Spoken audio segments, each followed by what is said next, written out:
Lucknow Super Giants versus Delhi capital ಎರಡೂ ತಂಡಗಳು ಮುಖಾಮುಖಿ ಆಗೋದಕ್ಕೆ ಕಾಯ್ತಾ ಇದೆ. ಹಾಗಾದರೆ ಎರಡೂ ಟೀಮ್ಗಳ ಪ್ಲಸ್ಗಳೇನು ಮೈನಸ್ಗಳೇನು ಎಲ್ಲವನ್ನ ಇವತ್ತಿನ ದಿನ ನಾವು ನೋಡ್ತಾ ಹೋಗೋಣ. ಮೊದಲನೇದಾಗಿ Lucknow Super Giants versus Delhi capital ಈಗಾಗಲೇ 7 ಬಾರಿ ಮುಖಾಮುಖಿಯಾಗಿದೆ ಈ ಹಿಂದಿನ ಸೀಸನ್ಗಳಲ್ಲಿ. ಆದರೆ ಅದರಲ್ಲಿ 4 ಬಾರಿ ಡೆಲ್ಲಿ ಕ್ಯಾಪಿಟಲ್ಸ್ ಗೆದ್ದಿದೆ, 3 ಬಾರಿ ಲಕ್ನೋ ಸೂಪರ್ ಜೈಂಟ್ಸ್ ಗೆದ್ದಿದೆ.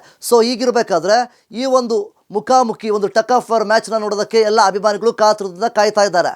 ಸೊ ಈ ಒಂದು ಮ್ಯಾಚ್ ಇರುವಂಥದ್ದು ಎಕನಾ ಕ್ರಿಕೆಟ್ ಸ್ಟೇಡಿಯಂ ಲಕ್ನೋದಲ್ಲಿ. ಹಾಗಾದರೆ ಲಕ್ನೋನ ಪಿಚ್ ರಿಪೋರ್ಟ್ ಯಾವ ಥರ ಇದೆ ಅಂತ ನಾವು ನೋಡೋದಾದರೆ, ಒಂದು ಕಡೆಯಿಂದ ಸ್ಪಿನ್ ಬಾಲರ್ಸ್ಗಳಿಗೆ ತುಂಬಾ ಉತ್ತಮವಾದಂತಹ ಒಂದು ಬಾಲಿಂಗ್ ಅಂತಲೇ ಹೇಳ್ಬೋದು. ಇನ್ನು ಲಕ್ನೋದ ಎಕನಾ ಕ್ರಿಕೆಟ್ ಸ್ಟೇಡಿಯಂನಲ್ಲಿ ಈ ಒಂದು ಪಂದ್ಯ ಶುರುವಾಗುವಂಥದ್ದು. ಮುಖ್ಯವಾಗಿ ಈ ಒಂದು ಕ್ರಿಕೆಟ್ ಸ್ಟೇಡಿಯಂ ಮುಖ್ಯವಾಗಿ ಬಾಲಿಂಗ್ಗೆ ತುಂಬಾ ಅಡ್ವಾಂಟೇಜ್ ಆಗುತ್ತೆ. ಸ್ಪಿನ್ನರ್ಸ್ಗಳಿಗಂತೂ ತುಂಬ ಉತ್ತಮವಾದಂತಹ ರೀತಿಯಲ್ಲಿ ವಿಕೆಟ್ಗಳನ್ನು ತೆಗೆದುಕೊಳ್ಳುವಂತಹ ಎಲ್ಲ ಸಾಧ್ಯತೆಗಳು ಕೂಡ ಇರುತ್ತೆ.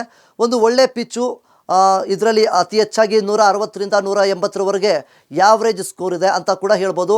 ಇದ್ರ ಜೊತೆಗೆ ಈ ಒಂದು ಲಕ್ನೋದಲ್ಲೇ ಆಗಿರಲಿ ಡೆಲ್ಲಿನಲ್ಲೇ ಆಗಿರಲಿ ಉತ್ತಮವಾದಂತಹ ಬಾಲರ್ಸ್ಗಳು ಇದ್ದಾರೆ. ನಾನೀಗಾಗಲೇ ಹೇಳಿದಂತೆ ಈ ಒಂದು ಬ್ಯಾಟಿಂಗ್ ಪಿಚ್ ಅಲ್ಲ, ಇದು ಮುಖ್ಯವಾಗಿ ಬಾಲಿಂಗ್ ಪಿಚ್ಚು.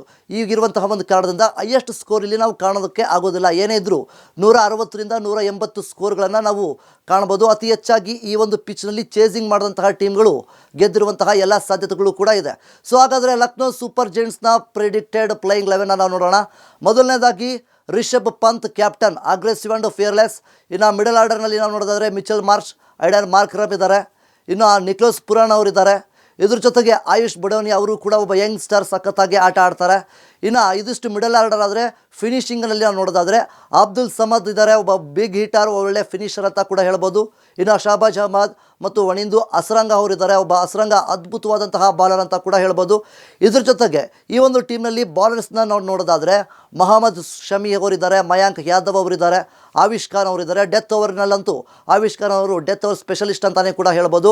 ಇದ್ರ ಜೊತೆಗೆ ಇಂಪ್ಯಾಕ್ಟ್ ಪ್ಲೇಯರ್ ಆಗಿ ದಿಗ್ವೇಶ್ ರಾಥಿ ಅವರಿದ್ದಾರೆ, ಮೊಹಸಿನ್ ಖಾನ್ ಇದ್ದಾರೆ. ಇವರಿಬ್ಬರನ್ನ ಯಾವ ಸಂದರ್ಭದಲ್ಲೂ ಸಿಗುತ್ತಾ ಯೂಸ್ ಮಾಡ್ಕೊಳ್ಬೋದು ಎನ್ನುವಂತಹ ಸಾಧ್ಯತೆಗಳು ಕೂಡ ಇದೆ. ಇದಿಷ್ಟು ಲಕ್ನೋ ಸೂಪರ್ ಜೈಂಟ್ಸ್. ಈಗ ಡೆಲ್ಲಿ ಕ್ಯಾಪಿಟಲ್ನ ವಿಚಾರಕ್ಕೆ ಬರೋದಾದರೆ, ಡೆಲ್ಲಿ ಕ್ಯಾಪಿಟಲ್ಸ್ನಲ್ಲಿ ಕ್ಯಾಪ್ಟನ್ ಅಕ್ಷರ್ ಪಾಟೇಲ್ ಅವರಿದ್ದಾರೆ, ಒಬ್ಬ ಒಳ್ಳೆಯ ಆಲ್ರೌಂಡರ್ ಕೂಡ ಇವರು. ಇದ್ರ ಜೊತೆಗೆ KL ರಾಹುಲ್ ಅವರು ಅದ್ಭುತವಾದಂತಹ ಬ್ಯಾಟ್ಸ್ಮನ್ ಆ್ಯಂಡ್ ಕ್ಲಾಸಿ ಬ್ಯಾಟ್ಸ್ಮನ್ ಅಂತ ಹೇಳಿದ್ರು ಕೂಡ ತಪ್ಪಾಗೋದಿಲ್ಲ. ಮತ್ತು ಪತುಮ್ ನಿಸಾಂಕ ಅವರು ಕೂಡ ಇದ್ದಾರೆ, ಅವರು ಒಬ್ಬ ಒಳ್ಳೆ ಟೆಕ್ನಿಕಲ್ ಬ್ಯಾಟ್ಸ್ಮನ್. ಇನ್ನು ಮಿಡಲ್ ಆರ್ಡರ್ನಲ್ಲಿ ನಾವು ನೋಡೋದಾದರೆ ನಿತೀಶ್ ರಾಣಾ ಅವರಿದ್ದಾರೆ, ಅಗ್ರೆಸಿವ್ ಪ್ಲೇಯರ್, ಮತ್ತು ಸ್ಟಬ್ಸ್ ಅವರಿದ್ದಾರೆ, ಒಬ್ಬ ಒಳ್ಳೆ ಪವರ್ ಹಿಟ್ಟರ್ ಅಂತ ಹೇಳ್ಬೋದು. ಡೇವಿಡ್ ಮಿಲ್ಲರ್ ಅವರಿದ್ದಾರೆ, ಫಿನಿಷರ್ ಕೂಡ ಹೌದು ಇವರು. ಇನ್ನು ಆಲ್ರೌಂಡರ್ ವಿಚಾರಕ್ಕೆ ಬರೋದಾದರೆ ಅಕ್ಷರ್ ಪಾಟೇಲ್ ಅವರು ಕೂಡ ಇದ್ದಾರೆ, ಅಶುತೋಷ್ ಶರ್ಮಾ ಅವರು ಕೂಡ ಇದ್ದಾರೆ. ಒಳ್ಳೆಯ ಆಲ್ರೌಂಡರನ್ನು ಕೂಡ ಇಲ್ಲಿ ಒಳಗೊಂಡಿದೆ.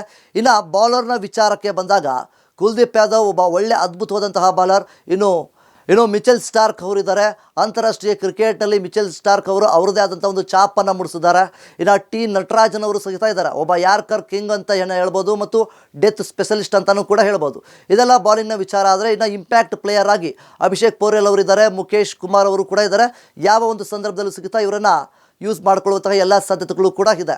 ಸೊ ಈಗಿರಬೇಕಾದ್ರೆ Lucknow Super Giants versus Delhi Capitals ಎರಡರ ಮುಖಾಮುಖಿ ಇನ್ನೇನೋ ಆಗುತ್ತೆ. ಹಾಗಾದರೆ ಈ ಒಂದು ಎರಡೂ ತಂಡಗಳ ಮುಖಾಮುಖಿ ಆದರೆ ಯಾರ್ಯಾರೆಲ್ಲ ಇರ್ತಾರೆ, ಮೊಹಮ್ಮದ್ ಶಮಿ ಆಗಿರ್ಬೋದು, KL ರಾಹುಲ್ ಆಗಿರ್ಬೋದು, ಇಬ್ಬರು ಕೂಡ ಮುಖಾಮುಖಿ ಆಗ್ತಾರೆ. ಒಂದು ಕಡೆ ಮಿಚೆಲ್ ಸ್ಟಾರ್ಕ್, ಇನ್ನೊಂದು ಕಡೆ ರಿಷಬ್ ಪಂತ್, ಇವರು ಕೂಡ ಒಳ್ಳೆ ಅಗ್ರೆಸಿವ್ನೆಸ್ ಆಗಿ ಮುಖಾಮುಖಿ ಆಗ್ತಾರೆ. ಇನ್ನು ಅಸರಂಗ್ ವರ್ಸಸ್ ಡೇವಿಡ್ ಮಿಲ್ಲರ್, ಇದು ಒಂದು ಒಳ್ಳೆ ಟಕ್ ಆಫ್ ಫಾರ್ ಮ್ಯಾಚ್ ಅಂತ ಹೇಳಿದ್ರು ಕೂಡ ತಪ್ಪಾಗೋದಿಲ್ಲ. ಮತ್ತು ಈ ಒಂದು ಎರಡೂ ಟೀಮ್ಗಳಿಂದ ಉತ್ತಮವಾದಂತಹ ಪ್ಲೇಯರ್ಸ್ಗಳನ್ನು ನಾವು ನೋಡೋದಾದರೆ ರಿಷಬ್ ಪಂತ್ ಅವರಿದ್ದಾರೆ, KL ರಾಹುಲ್ ಅವರು ಆಗಿರ್ಬೋದು, ನಿಕ್ಲೋಸ್ ಪುರಾನ್, ಇನ್ನು ಕುಲ್ದೀಪ್ ಯಾದವ್ ಅವರಿದ್ದಾರೆ. ಕುಲ್ದೀಪ್ ಯಾದವ್ ಆದಮೇಲೆ ಮಿಚೆಲ್ ಮಾರ್ಷ್, ಇವರೆಲ್ಲರೂ ಕೂಡ ಇದ್ದಾರೆ. ಉತ್ತಮವಾದಂತಹ ಪ್ಲೇಯಿಂಗ್ 11ಗಳನ್ನು ಎರಡೂ ಟೀಮ್ಗಳು ಹೊಂದಿದೆ.